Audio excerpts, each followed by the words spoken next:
নমস্কার বন্ধুরা, পম্পার কিচেনে আপনাদের সকলকে স্বাগত। আজ আমি ডিম ছাড়া অপূর্ব স্বাদের বাবুজি কেকের রেসিপি আপনাদের সাথে শেয়ার করব। বাবুজি কেক আমরা কিন্তু সবসময় দোকান থেকে কিনে খেতে বেশি পছন্দ করি, তবে ডিম ছাড়া আজকে যে কেকটা আমি বানাবো একবার হলেও আমার মতো ট্রাই করতে পারেন। এটা খেয়ে বুঝতেই পারবেন না দোকান থেকে কেনা নাকি বাড়িতে বানানো। এটা এতটাই নরম তুলতুলে স্পঞ্জি হয়, মুখে দিলেই দেখবেন মিলিয়ে যাবে, আর একবার খেলে বারবার বানাতে ইচ্ছা হবে। তাহলে চলুন দেরি না করে আজকের এই অপূর্ব স্বাদের বাবুজি কেকের রেসিপিটা দেখে নেওয়া যাক।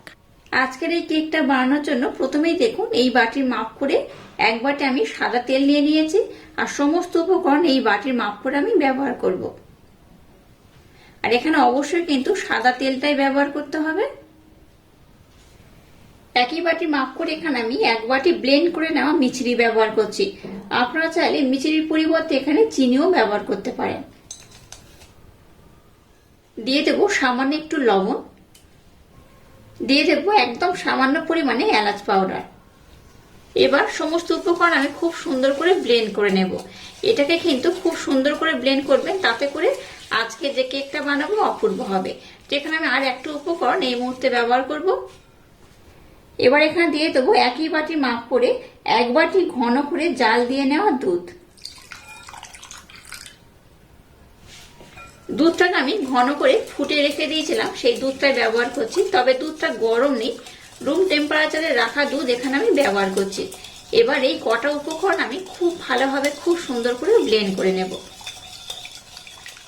দেখুন সমস্ত উপকরণ খুব সুন্দর করে আমি ব্লেন্ড করে নিয়েছি, দেখে বুঝতেই পারছেন আগের থেকে কালারটা দেখুন একদম চেঞ্জ হয়ে গেছে। আর এইরকম সুন্দর করে এটাকে কিন্তু ব্লেন্ড করে নিতে হবে। এবার এখানে একটা ছাঁকনি আমি নিয়ে নিলাম, এর মধ্যে একই বাটির মাপ করে দু বাটি আমি ময়দা দিয়ে দেব। এই দু বাটি ময়দা আমি দিয়ে দিলাম। বেকিং পাউডার দিয়ে দেবো এই ছোট চামচের হাফ চামচ, আর একদম অল্প করে খাবার সোডা বা বেকিং সোডা এখানে ব্যবহার করলাম। দিয়ে দেবো 2 থেকে 3 চামচের মতো মিল্ক পাউডার মানে গুঁড়ো দুধ।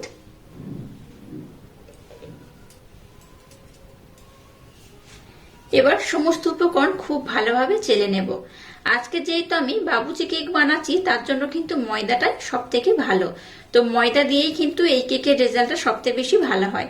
আপনারা যেহেতু ঘরোয়াভাবে যদি বানাতে চান ময়দার পরিবর্তে এখানে আটাও ব্যবহার করতে পারেন, তবে চেষ্টা করবেন বাবুজি কেক বানানোর জন্য ময়দা ব্যবহার করার, তাতে করে একদম দোকানের মতো স্বাদটা পাবে।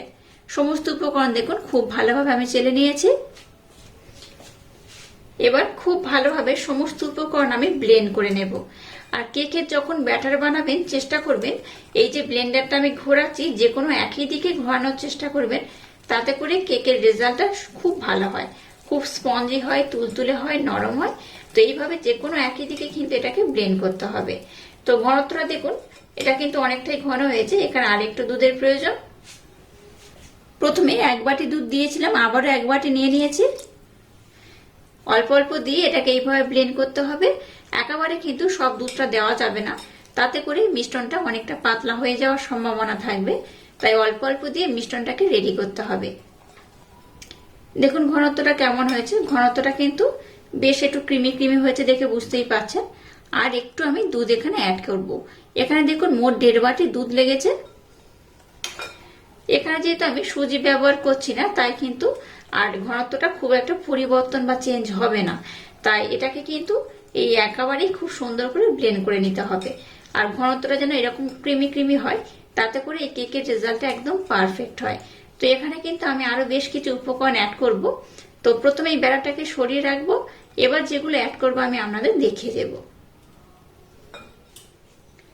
এবার দেখুন ছোট্ট একটা বাটি নিয়ে নিয়েছি, এই বাটির মধ্যে কিছুটা টুটি ফুটি আমি দিয়ে দেব।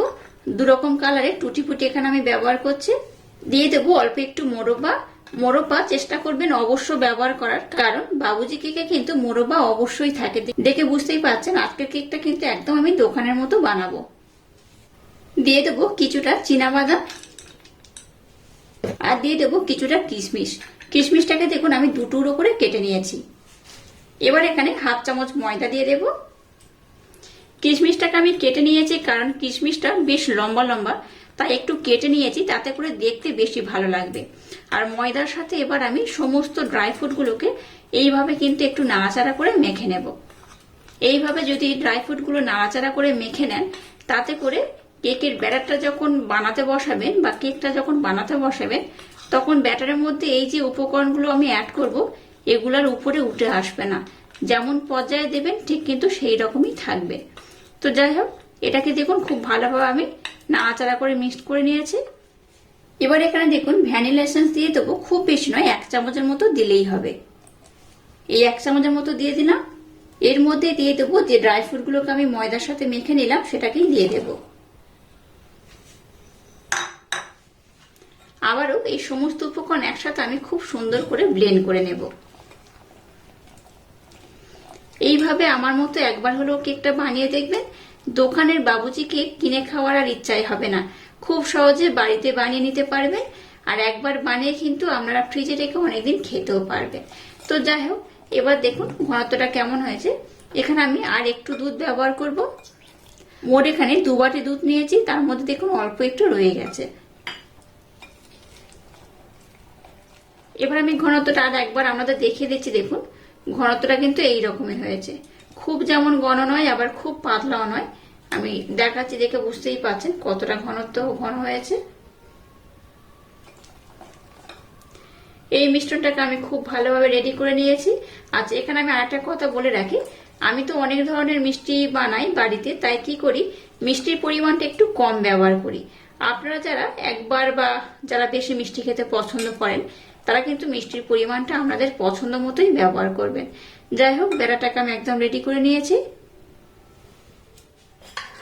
এবার দেখুন এরকম একটা আমি কেক টিন নিয়ে নিয়েছি, আর কেক টিনের মধ্যে দেখুন খুব ভালোভাবে একটু তেলের প্রলেপ আমি লাগিয়ে দিয়েছি। এখানে একটা রোল পেপার আমি এইভাবে ব্যবহার করেছি। আপনারা চাইলে রোল পেপারের পরিবর্তে এখানে কিন্তু সাদা পৃষ্ঠাও ব্যবহার করতে পারেন। এর মধ্যে আমি একটু ময়দা দিয়ে দেব। ময়দা দিয়ে এইভাবে কিন্তু আপনারা কোনো কাগজ না দিয়েও কিন্তু এইভাবে চেলে নিতে পারেন, তাতে করেও হবে। তো আমি 2 রকমই ব্যবহার করছি, তাতে রেজাল্টটা একটু বেশি ভালো হবে। আর অবশিষ্ট যে অংশ থাকবে এটাকে ঝেড়ে ফেলে দিতে হবে। এবার দেখুন ব্যাটারটাকে আমি এই পাত্রের মধ্যে ঢেলে দেব। দেখুন ব্যাটারটাকে আমি ভরে ভরে দিয়ে দিয়েছি। এবার একটু ট্যাপ করে নেব। এবার দেখুন অল্প যে দুধটা রয়ে গেছে সেখানে আমি অল্প একটু মিছরি দিয়ে দেব। দিয়ে কি করবো, এটাকে এইভাবে সুন্দর করে একটু ব্লেন্ড করে নেব। এবার দেখুন এরকম একটা ব্রাশ নিয়ে নিয়েছি। এবার মিছরি আর দুধের যে মিশ্রণটা বানিয়েছি উপর থেকে একটু দিয়ে দেব। এইভাবে দিলে কি হবে, উপরের কালারটা কিন্তু খুব সুন্দর হবে। আমরা জানি যে ডিম আর দুধ দিয়ে একটা মিশ্রণ বানিয়ে উপর থেকে দিলে খুব সুন্দর কালার হয়। আমি যেহেতু এটা একদম নিরামিষ পদ্ধতিতে বানাচ্ছি, তাই দুধ আর মিছরির মিশ্রণকে একটু উপর থেকে আমি লাগিয়ে দিচ্ছি। এইভাবে দিলেও কিন্তু কালারটা খুব সুন্দর হবে। দেখুন উপর থেকে খুব ভালোভাবে মিশ্রণটাকে আমি দিয়ে দিয়েছি। এবার দেখুন গ্যাসটা জ্বেলে দিয়ে একটা কড়া বসিয়ে একটা স্ট্যান্ড দিয়ে দিয়েছি। এবার এই ব্যাটারটাকে আমি এর মধ্যে বসিয়ে দেব। প্রথমে গ্যাসের ফ্লেমটাকে 5 মিনিটের জন্য হাই দেব, তারপর লো করে ঢাকা দিয়ে এটাকে খুব সুন্দর করে বানিয়ে নেব। দেখুন কেকটাকে আমি বানিয়ে নিয়েছি, আর বানিয়ে হালকা একটু আমি ঠান্ডা করে নিয়েছি। তারপর আমি আপনাদের দেখাচ্ছি উপরের পোর্শনটা দেখুন, দুধ আর যেটা আমি মিছরি ব্লেন্ড করে যেটা মিশ্রণটা আমি বানিয়েছি সেটা উপরে দিয়েছিলাম, তার জন্য কালারটা দেখুন কত সুন্দর হয়েছে। আর বাবুজি কেকের কালার কিন্তু একটু এরকম লাল হয়, তার জন্য দেখতে বেশি ভালো লাগে, খেতেও খুব সুন্দর লাগে। আর কতটা নরম হয়েছে এই দেখুন, দেখেই বুঝতে পারছেন একদম কিন্তু পারফেক্ট হয়েছে। তো যাই হোক, এবার এটাকে আমি উঠিয়ে আপনাদের দেখাচ্ছি কেকটা কত সুন্দর হয়েছে। এবার একটা প্লেট নিয়ে নিলাম। প্লেটের মধ্যে এটাকে আমি ডিমোল্ড করে নেব। এইভাবে ট্যাপ করলেই দেখবেন অটোমেটিক ছেড়ে উঠে আসবে। পিছনের পোর্শনে যে কাগজটা দিয়েছিলাম উঠিয়ে নেব। দেখুন কেকটা কত সুন্দর হয়েছে, কতটা নরম, কতটা স্পঞ্জি, কতটা তুলতুলে হয়েছে, দেখেই বুঝতে পারছেন কতটা সুন্দর হয়েছে। এবার এটাকে আমি কেটে দেখাবো এটা কত অপূর্ব হয়েছে। এবার একটা ছুরি নিয়ে নিয়েছি, ছুরির মাধ্যমে এটাকে আমি 3 টুকরো প্রথমে করে নেব। আপনারা চাইলে একটু ছোট বড় করে কাটতে পারেন। আর ভিতরে যেহেতু প্রচুর আমি ড্রাই ফ্রুট দিয়েছি, তাই একটু সাবধানে কাটবেন। আবার এটাকে আমি 3 টুকরো করে নেব। দেখুন কত সুন্দর করে বানিয়ে নিয়েছি, আর ভিতরের পোর্শনটা দেখুন কত অপূর্ব হয়েছে, একদম নরম হয়েছে, তুলতুলে হয়েছে আর স্পঞ্জি হয়েছে। মুখে দিলেই দেখবেন মিলিয়ে যাবে। প্রত্যেকটা কেক কিন্তু খুব সুন্দরভাবে হয়ে গেছে। এইভাবে এই কেকটা যদি একবার বাড়িতে বানিয়ে নেন, দেখবেন দোকান থেকে আর কেক কিনে আনার দরকারই পড়বে না। এই দেখুন কতটা সুন্দর হয়েছে, এই দেখুন কত অপূর্ব হয়েছে। বাচ্চা থেকে বড় সবাই ভীষণ পছন্দ করবে আর খুব মজা করে খাবে। একটা কেক আমি দেখাচ্ছি, দেখুন কতটা ভিতরটা স্পঞ্জি হয়েছে, এই দেখুন, দেখেই বুঝতে পারছেন কতটা জালিদার হয়েছে। আর এইভাবে যদি কেকটা বানিয়ে নেন, একবার যদি বাচ্চারা খায়, তারা কিন্তু বারবার বায়না করবে আর দোকান থেকে কেক কিনে খেতেই চাইবে না। আর আজকের এই অপূর্ব স্বাদের বাবুজি কেকের রেসিপিটা যদি আপনাদের ভালো লাগে, তাহলে চ্যানেলটাকে লাইক, শেয়ার, কমেন্ট এবং সাবস্ক্রাইব করবেন আর পাশে থাকা বেল আইকনটা প্রেস করে দেবেন। তাহলে টাটা, আবার দেখা হচ্ছে নতুন কোনো রেসিপি নিয়ে।